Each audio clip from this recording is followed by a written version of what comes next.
So, are you curious?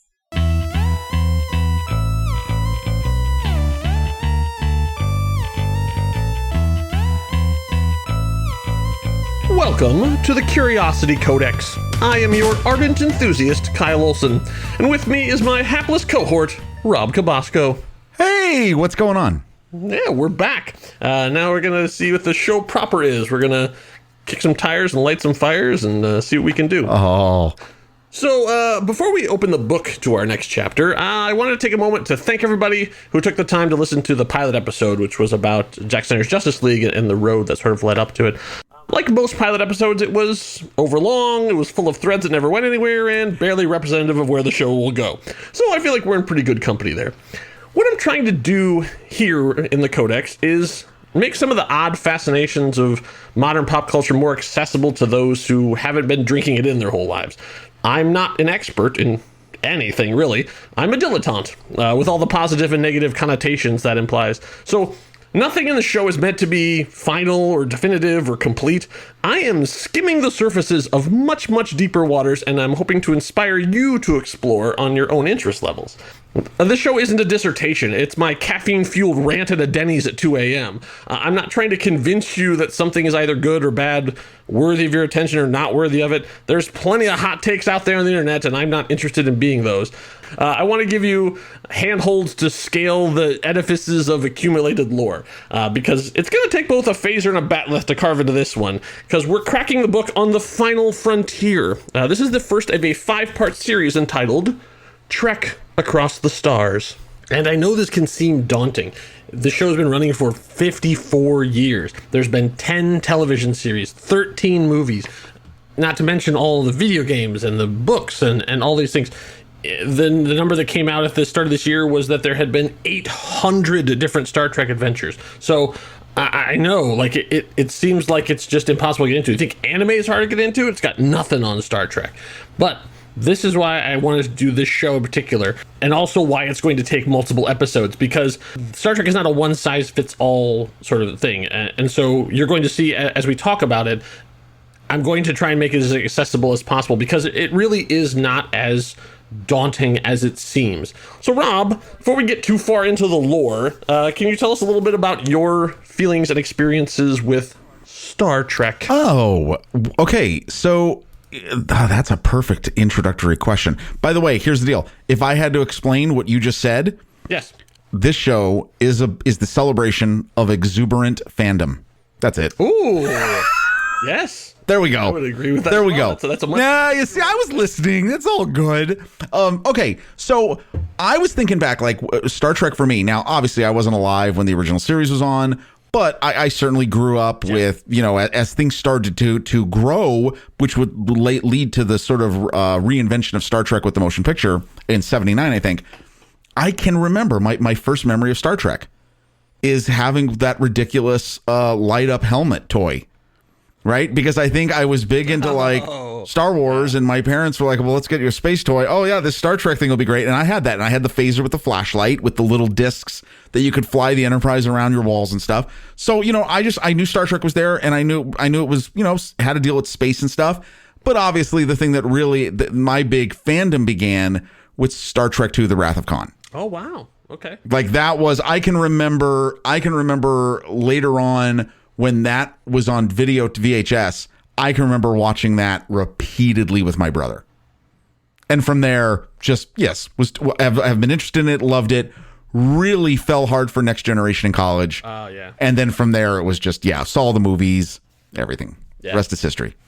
Yeah, for me, I had seen the movies because in the 80s, there weren't a lot of sci-fi things out there. So kind of if you were a sci-fi fan, you kind of had to watch the Star Trek movies because Star Wars only did 3 movies, and that was it. Like Star Trek, every couple of years, another one would come out. So even if they were bad, they were something that we got to see.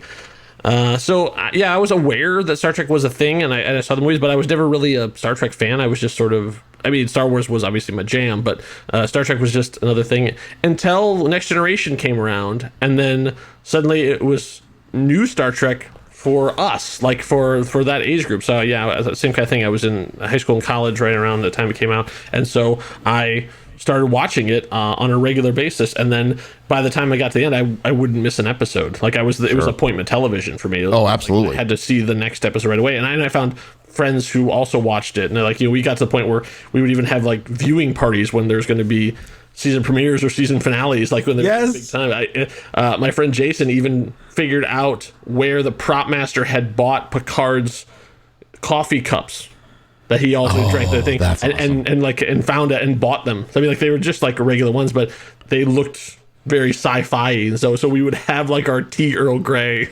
Your Earl Grey tea, yeah, exactly. as we were watching it too. So yeah, and then I pretty much watched everything that's come out. I haven't seen every single episode of every single show. I will admit that here at the top before we get too far into Star Trek. I have not seen every single Star Trek thing or read every Star Trek novel. Like I said, I like what I like, and I know when I'm going to be bored in something, so I tune out. So there are several series that I have not. I've seen probably most of almost everything, but not everything.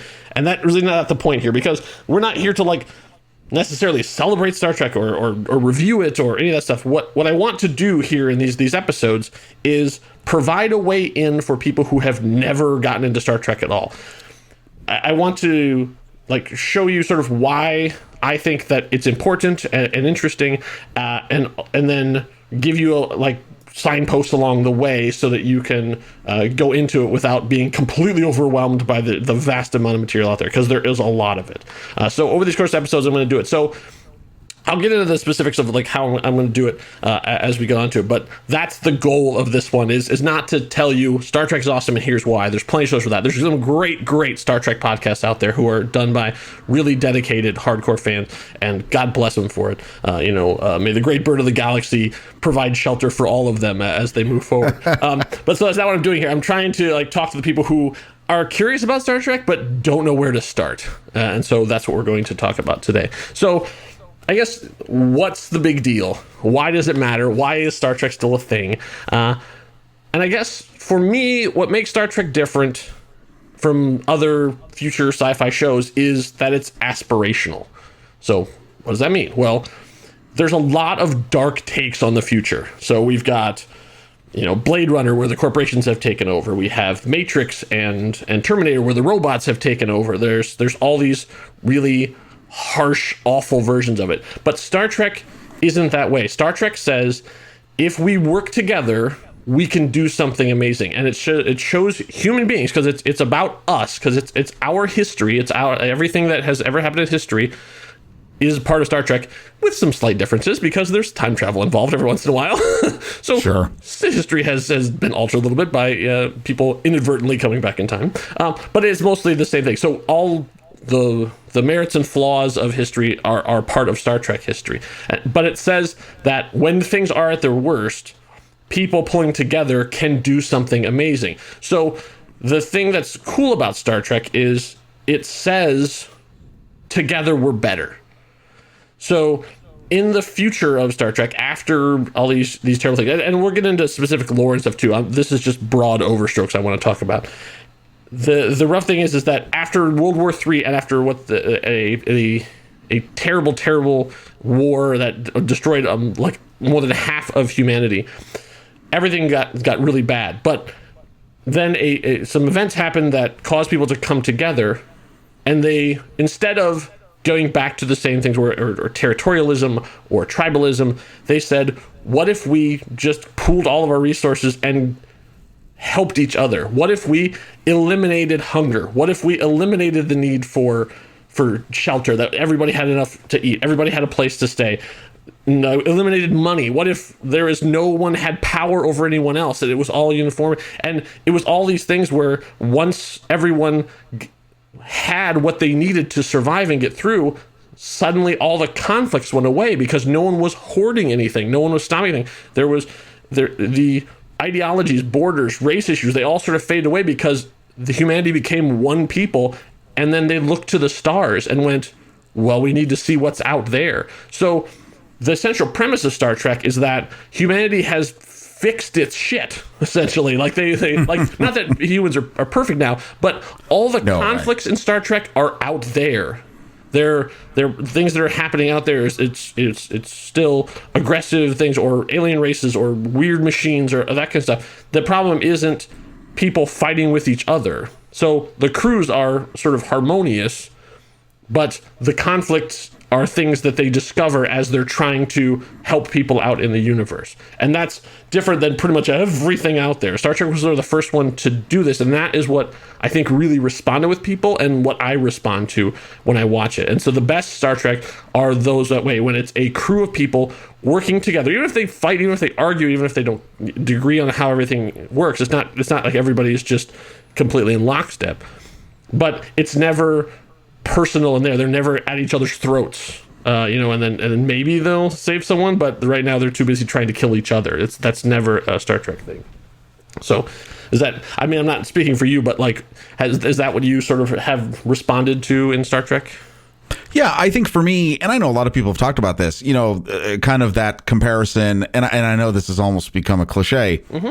The comparison between Star Wars and Star Trek is the comparison between faith and reason. That's actually right? the very next thing I'm going to talk about is this. Oh, okay. So there we go. I mean, like, no, segue.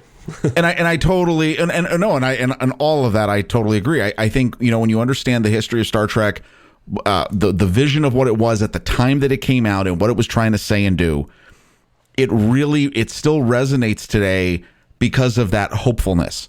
Like that there is hope even in the strife and the current times and the wars and disagreements and all the stuff we're dealing with today. Yeah. You have that, we're gonna figure it out. And the idea that, I love the way you say that, boom, once we've settled it here, well, yeah, we looked at the stars because there's a whole universe, right, to figure out. And I think one of the neat things about Star Trek in that respect has been, it's not about, I know sometimes we joke about like, like if we go to other, the socio-political arguments that we have in the world today, don't bring your problems here, right? It's not like we went out there, like in the Star Trek universe, to mess up the universe. Mm-hmm. No, we really have taken, it is the true story of trying to learn from your history. Mm-hmm. That is, I think, one of the great aspects of Star Trek is we really are trying never to forget. Yeah. Actually take those lessons and convey them to the rest of the universe. Yeah, that's timeless. That we should all be aspiring to that. There is no better word to that. It is absolutely aspirational. Yeah. Great. So obviously the big question is Star Wars versus Star Trek. So we're going to get a little bit. So because the big question is, why am I doing this in 5 parts? And this is exactly why. Well, I guess the main reason is so we don't have another 2-hour show. Like, I'm not going to do that again. Like, that was a marathon, right, both for us and for you, and I'm not going to do that. So we're gonna break this down into smaller things. But also, this is the question of what makes Trek different than other big pop culture franchises, and the biggest one being Star Wars. So let me use a really, really bad analogy. This came to mind, and I have not thought of a better one. So Star Wars is steak.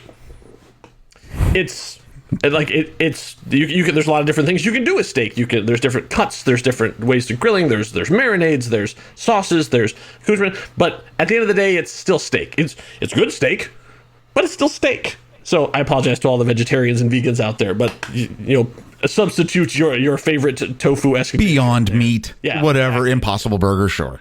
But Star Trek is a boutique restaurant.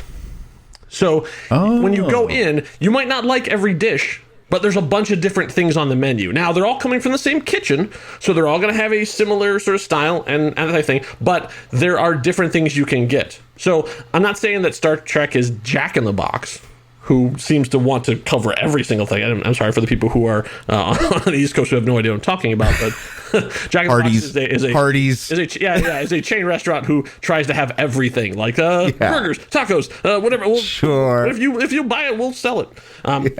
It has a bunch of different options. So that's why I'm doing multiple episodes of this, is because not all Star Trek will fit you.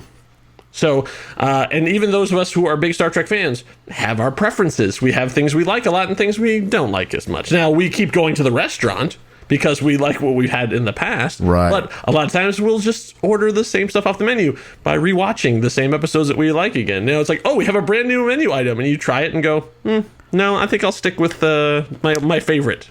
I like number 7. I'm just gonna keep my number 7. No, now see, and look at, I think that's valid, because if you go to the core of the story, and again, it's kind of a ridiculous comparison, because you're talking about Star Wars. Yes, Star Wars now today we have all this multitude of content, right? Yes. Same thing with Star Trek.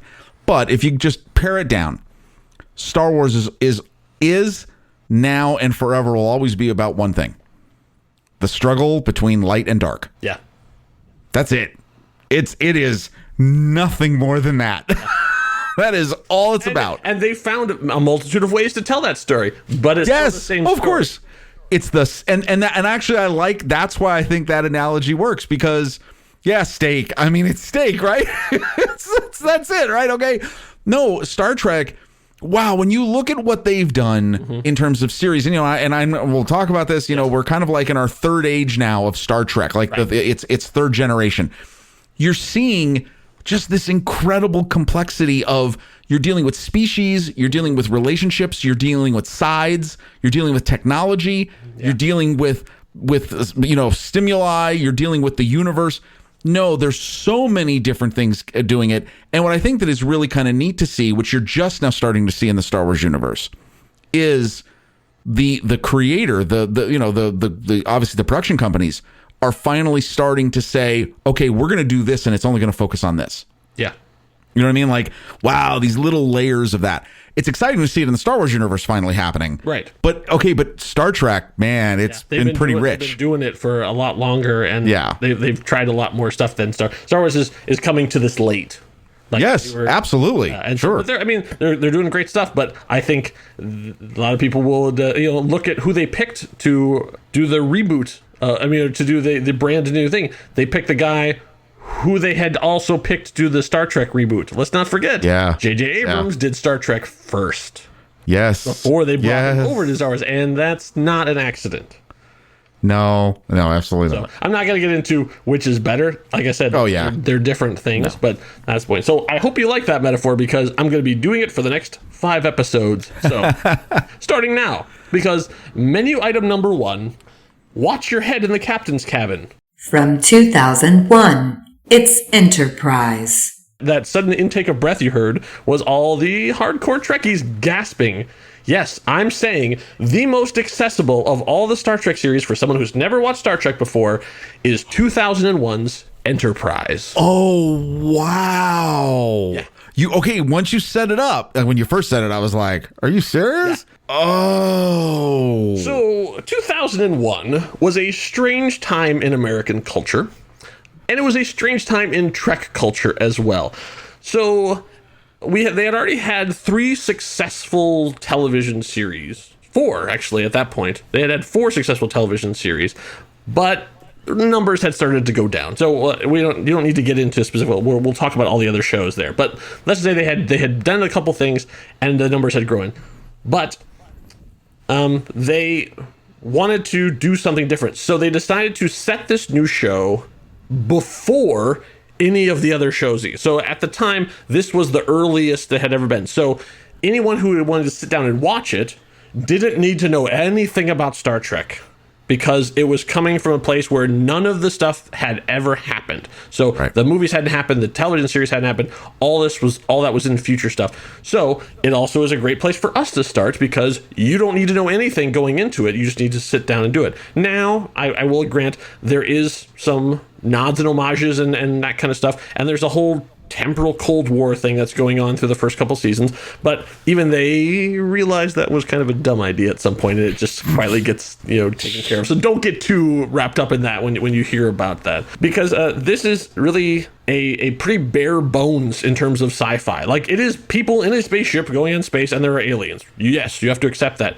but their ship is really not that fancy. It's pretty much like a submarine in space. Yeah, submarine. Absolutely. All the fancy stuff they have communicators, but we have cell phones. I mean, they do the same thing. They have phasers, but we've got tasers. I mean, like, it's really not that much different than what we have. They still have to get their food packed away and cooked. They have to go on a shuttle in order to go onto a planet. There's no futuristic 3D sci-fi video game rooms. Like it's just like you bring a book. Like maybe, hopefully they still have Kindles at that point, so they could just bring the stuff with them. But let's talk about fake history, like we were talking about before. So what do you need to know? Like what has happened to the world from here, us now in 2021, up until when the show launches? Everything that has happened in history is a part of Star Trek history. So you don't have to worry about like, oh, Genghis Khan actually, ruled Europe. No, everything is the same. So then, like we talked about earlier on, World War III happens, and then after World War III comes what's called the post-atomic horror. Now, they have never really gone too deep into what that was, but let's just say things were really, really bad, because by the time they come out of it, everyone is basically living in tribes. So, like, there's no countries anymore, there's no any of that stuff. It's basically just people banding together to survive and find what they can. So, after the planet has sort of allowed life. So I think there's probably like a Mad Maxy kind of time in Star Trek history, but they don't really ever talk about that. So everyone is sort of scattered around. There's very little technology. There's just the old stuff that people have sort of cobbled together. But then a guy came along with a grand scientific idea, and he had figured out how you could do faster than light travel, like basically something beyond just using solid propellant or anything to get around. And his name was Zefram Cochrane. So Zefram Cochrane developed what's called warp drive, a faster than light thing. I'm not going to get too deep into sci-fi stuff. That stuff is out there. You can find it. But let's just say that it allowed space to warp around something in this field and go faster than light. So he, through various machinations, and there was people came back in time and witnessed this, but let's just say for to keep things as simple as we can in this complex universe, he designed a ship, got it up there, and basically just took a cruise around the solar system, just like took his ship out and at warp, sort of went all the way to the out and then came all the way back in. And for the first time, humanity had traveled faster than light. And that got people's attention because that's when the Vulcans showed up. So an alien race noticed this was happening and came down and went, hey, it turns out you guys actually are capable of faster than light travel. It means you can leave your solar system. So we kind of need to tell you about what's going on in the universe. And so the Vulcans become very, very important to humanity's history. You might have heard of them. They're probably the most famous guy is a fellow named Spock. After that happens, basically humanity comes together. Like they go, oh, there's more than just us. Okay, maybe we should think a little higher. And that's when they start solving their problems. So that this is the period that like people now go, could you tell us more about what they did? Because we'd really like to get to that period where everyone pulls together and do that. Because 100 years later, that is when Star Trek Enterprise actually takes place. I should say it's also commonly known as Star Trek Enterprise, but when it premiered, it was just Enterprise because they were trying to distance themselves from Star Trek. They were trying to get in people who hadn't seen a lot of Star Trek stuff, so they're trying to get in the casual viewer, to try and expand the numbers. Now, are you gonna talk about the big thing about this? Should I just go ahead and belt it out? No, we're gonna get there. We'll get there. Okay, good. All right, good. Right now, we're bringing them into the boat. I don't want to scare them away quite yet. But very nice. And I know that the hardcore Star Trek fans are like, you have to talk about it. We're gonna talk about it. Don't worry. We're gonna talk. Okay, all right. I'm loving this so far. Go ahead. I gotcha. Okay, so 100 years later, we decide that now is the time we're going into space, and they create a brand new space-going vessel, and of course they call it Enterprise. The Vulcans are still here, so the Vulcans have been hanging around and sort of guiding humanity, like basically telling them sort of what it is. But at the same time, they have been, quote unquote, holding humanity back. Like they're basically saying, "You're not ready. You're not ready. You're not ready. Like you're not ready. Like there's way worse things out there. You are not ready to face them. Emotionally, mentally, societally, you are not ready for what's out there." But then an alien comes crashing down to Earth and starts a whole chain of events that gets them going. And that's the first episode. It's called Broken Bow. Regardless of anything else, you need to watch that episode because not only is it a really good episode of Enterprise, it's a really good episode of Star Trek. It's probably the best pilot episode ever of Star Trek. I mean, like, there's a lot of the pilots are pretty rough. and you kind of have to go, ooh, they got a long way to go. But Broken Bow is pretty solid. Like, I mean, it really sets up all the characters. You get to meet them all. And in terms of that, I'm not going to go into a ton of like what happens in the show. That's not really what we're at here. I might give you some teases just to get you into it, because obviously it's been this long and you haven't seen it yet. So there's some stuff that, so the show does a really good job of introducing all of these characters. So I'm going to let them do it because they're the professional. But there's two exceptions I'm going to make. And then obviously, Rob, if you want to talk specifically about characters, we can do that too. But the two I want to mention are Captain Archer. So he's your guy. So like you have your stalwart Johnny Squarejaw, tough, rough guy on the bridge. And he's played by Scott Bakula. Now, geeks of our age know him as Sam Beckett from Quantum Leap. But then some of the other ones probably know him from NCIS New Orleans. So he's the lead of that show too. He's a great leading man, as is shown by the fact that he's led 3 really popular shows. He's great. He's a little bit self-righteous, but he's also a captain, and he's the only one in space, and he's by himself, so you kind of have to give him a little bit of righteous. He has a lot of like, humanity can do these kind of speeches where you're like, all right, take it down a notch. But he sort of eases into the role a little bit too, because you can tell he's under a lot of pressure at the top. And the second character I want to mention is T'Pol. So T'Pol is the full-blooded Vulcan science officer that is assigned to the ship. So she is one of only 2 aliens on the ship. So that's the other thing that's nice about Enterprise, is that you don't have to get caught up in a lot of lore and sci-fi of the aliens, because all the rest of the ship are all humans. So everyone on it are human beings except for 2 exceptions, and she's one. The other one is the Doctor. He's fantastic, but I want to talk about her. She's played by Jolene Blalock, and so in the words of Kelly LeBrock, don't hate her because she's beautiful. So, like I said, this was a weird time for Star Trek. And so one of the things they were trying to do is get in people, and they're like, let's cast the most beautiful woman we can find. So unfortunately, Jolene Blalock is an attractive woman, and you're just going to have to deal with it. She's also a really good actress, and she's really good in this character, and she's one of the best characters on this entire show. Her journey is fantastic. She playing a Vulcan is really freaking hard, as any actor who's played a Vulcan can tell you. To not react is completely the opposite of what actors are taught. But Trekkies were really, really terrible to her, and it pisses me off so much. Toxic fandom is not new. Unfortunately, it's been around for a long time, and they were horrible to her. So much so that she has been basically chased out of the business. I hope that she has retired happily and is living a good life, because she's not working anymore, and it's a shame, because we are the ones who suffer for these toxic assholes. I'm gonna put the explicit rating on this one too, because they deserve that. She's great. So like when you see her though, you're gonna be like, oh wow, because she was a model. And she is attractive, but don't hate her because of that. I beg of you. I think I've said enough about that. I agree. What else Absolutely. From the cast do you want to single out as being people to watch? Well, they the character of Jonathan Archer. I mean, Scott Bakula is perfect, because it's this rugged, chisel jawed, submarine captain. Yeah. That's literally, that's what they're going for with this. And I did think that the rest of the characters, they definitely, obviously, tried to work in diversity, which was a great thing.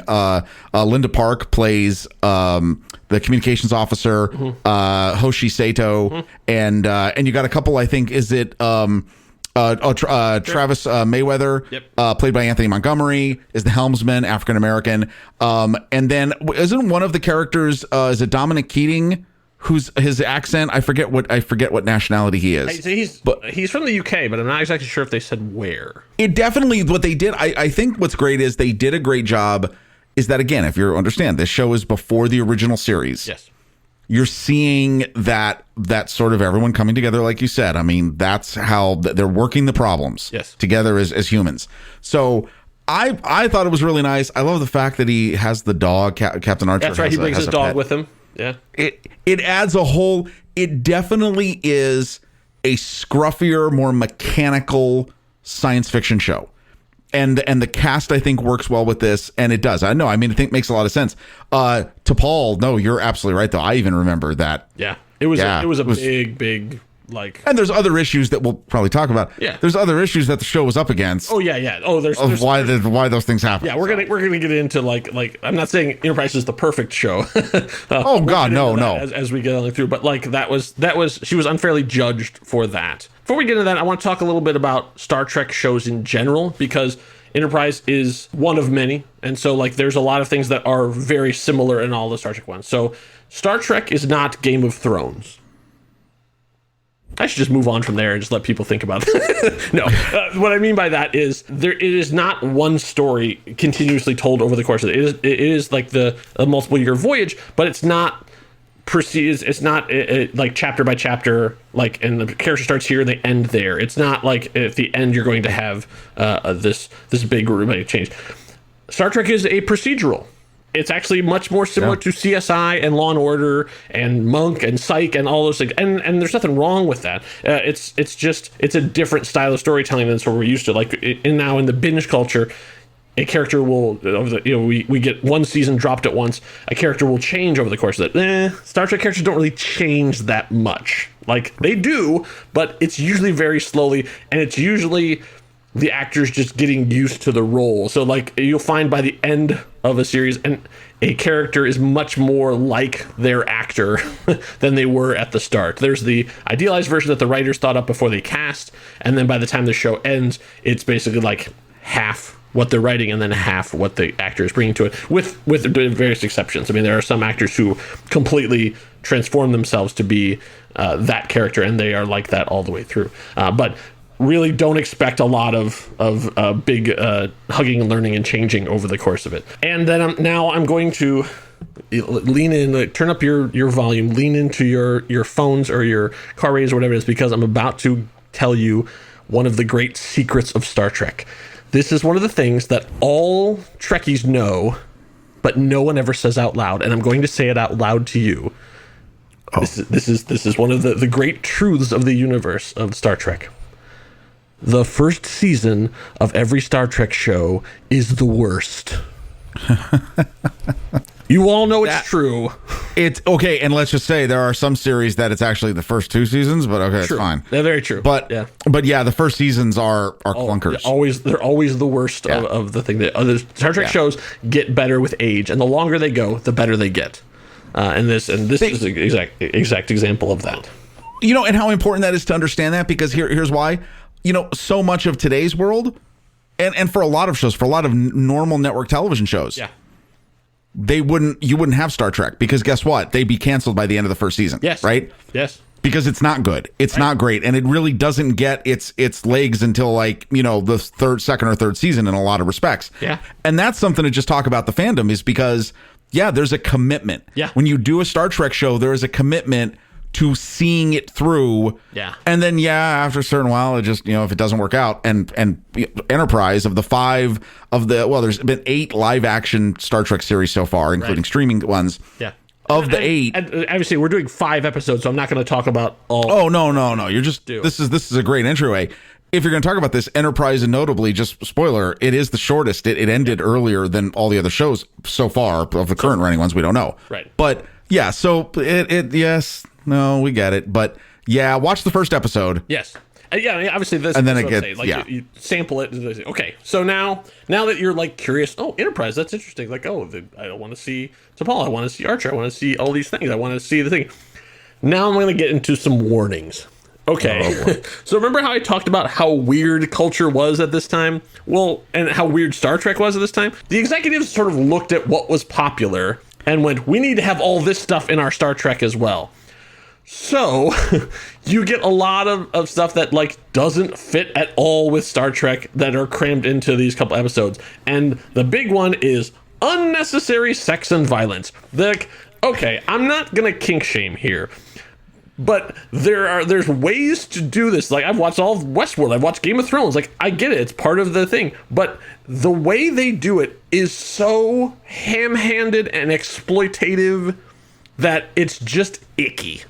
Like so when one of the, I think it's actually in the first episode, they have to go to a foreign planet. They've never been there before. When they come back, they don't have, any high-tech devices in order to make sure they don't have alien microbes. So they have to use a gel So there's poor Jolene Blaylock, in her first couple weeks, having to strip down to her underwear with one of the other male cast members and have gel rubbed all over her body. It's a little bit, how do I want to say this? I'm going to mash some things together. It's a little bit Starship Troopers meets Riverdale. Yeah. It's just like, this is just here for the gifts. I mean, it's just here. Yes. Just so people be like, it's gross. And I want to prepare you for that because they do a lot of stuff. And T'Pol is probably the smartest person on that ship. She's their science officer. And because she's also the pretty girl, they have her doing all this stuff like, we're captured by Andorians. You can share my blanket if you want to snuggle up. It's like, well, just no, please, just just stop, just don't. Yeah. But so once again, as the show goes, that stuff gets worked out of it. But at the start of it, they're still trying to be doing everything they can to try and get new people in, and it doesn't work at all. And so there's a lot of pieces of the show that go flying off as it goes along, and that is one of them.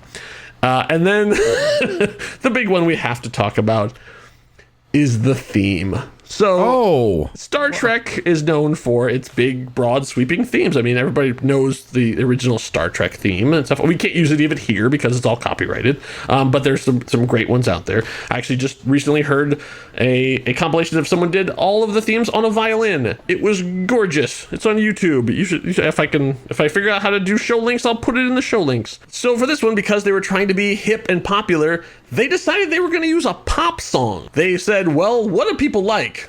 Well, how about a Rod Stewart song written by Diane Warren from the Patch Adams soundtrack? Sold. My God. Sung by another guy. We're not going to buy the Rod Stewart one. It's a cover of a Rod Stewart song from a Robin Williams movie that is not really well loved. Diane Warren is great. She's won a ton of Grammys and Oscars and all that kind of stuff, and that's fantastic. But this is not her best work, and it's painful. It's Do you know why? Do you know why, Kyle? Why is that? Because it's been a long road. It's been a long road to get from there to here. Yeah. Rob, you got to have the faith of the heart.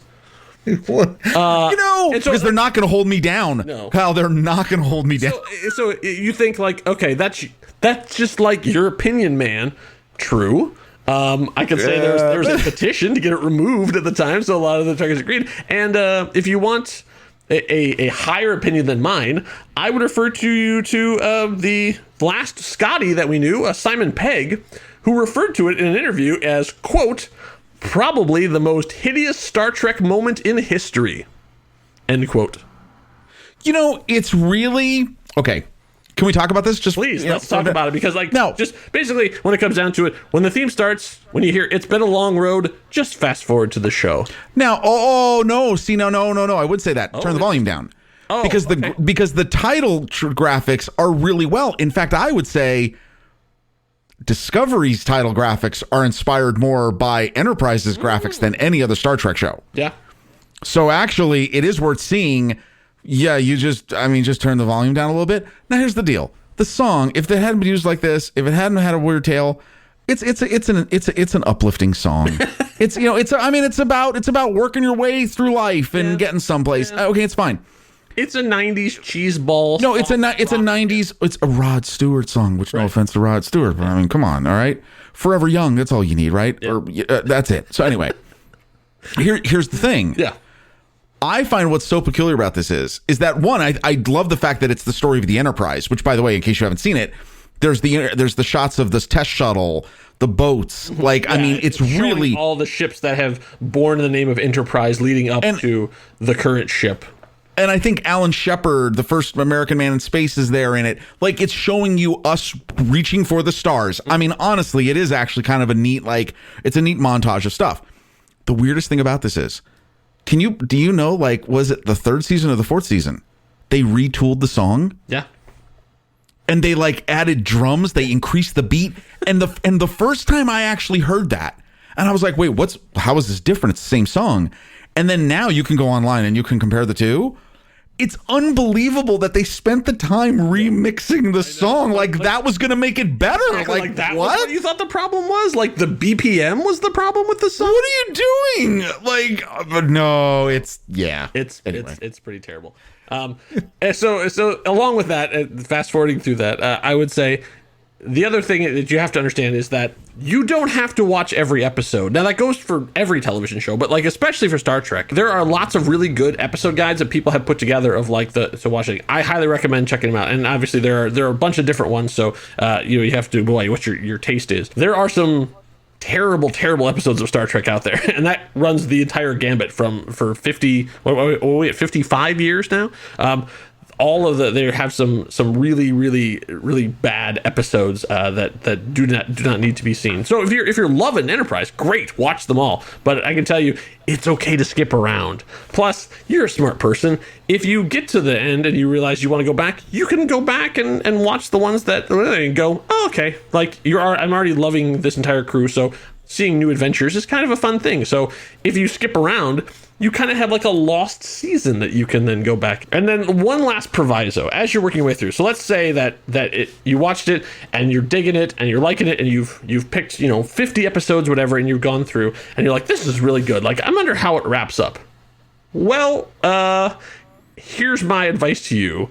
Don't watch the last episode. Oh God, like, no. There is a 2-part episode right before it with action and adventure and thrills and stuff. And when you get to that point, just go, yeah. And then whatever you write in your head canon is going to be better. What do you think the last episode of Enterprise should be? Just think about that. Because the actual last episode of Enterprise is so reviled by the fans, such a slap in the face to this entire crew that it became their last episode that, everyone hates it.